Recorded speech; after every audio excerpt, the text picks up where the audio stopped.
শুভ দুপুর বন্ধুরা, আশা করি তোমরা সবাই খুব ভালো আছো আর আমিও খুব ভালো আছি। আর আমার সকল বন্ধুরা কেমন আছো অবশ্যই কমেন্ট করে জানাবে তোমরা সবাই কেমন আছো। আজকে বজরংবলীর দিন, বজরংবলীর কৃপায় তোমাদের সকল বন্ধুদের আমার খুব মঙ্গল হোক এবং দিন খুব ভালো কাটুক, মঙ্গলবার এই কামনা করি ভগবানের কাছে। দিয়েই কাজ শুরু করছি, রান্না। আর রান্না তো প্রতিদিন নিত্য হচ্ছে কাজ, এটা তো করতেই হবে বন্ধুরা। তাই আমি হচ্ছে আজকে নিরামিষ, আমার তোমরা সবাই জানো যে মঙ্গলবার দিন আমি নিরামিষ খাই, তার জন্য প্রোটোকলটাই আজকে নিরামিষের উপরে রান্না হচ্ছে। তাহলে কি রান্না হচ্ছে নিরামিষ, চলো তোমাদের সাথে সেটা আমি শেয়ার করে দিই।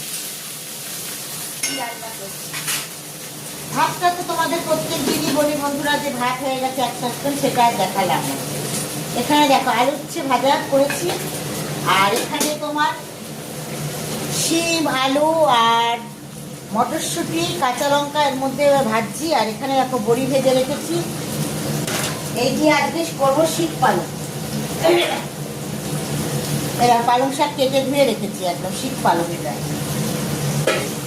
আর এখানে আমি একটা সবজি বসিয়েছি, কি বলতো, এটার মধ্যে আছে গাজর, বিনস, মটরশুঁটি, আলু, কাঁচা লঙ্কা। এটা পাঁচফোড়ন সোমবার দিয়ে এখনো মশলা দিয়ে একটু মিষ্টি দিয়ে একদম মাখা মাখা এই সবজিটা করতে তোমার করবো। দেখো একদম মাখা মাখা, এখন সবজিটা হয়নি, দেরি আছে। আর করবো একটু কি বলতো, পোস্ত করবো।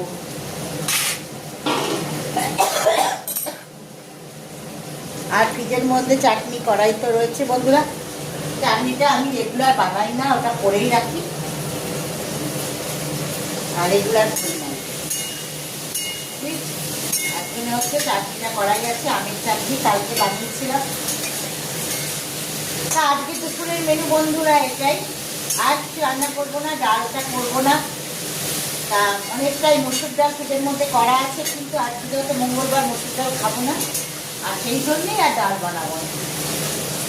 ডাল হচ্ছে করলে কি বলতো, সে ডাল আমার রয়ে যাবে, অতটা ওরা ডাল হচ্ছে কেউ খায় না, সে ডাল করি আমি শিখি, সে ডাল নিয়ে তো ফেরা খেতে পারি। তারপর সেই ডালটা রয়ে যায়, পরের দিন সেই ডালটাকে আবার আমি শুকনো করি, মুসুর ডালটাকে শুকনো করি, কিন্তু মুগ ডালটা তো শুকনো করা যাবে না, তার জন্য আমি হচ্ছে আর ডাল বানাবোই না ঠিক করে। আজকে দুপুরে হচ্ছে মেনু এটাই বন্ধুরা।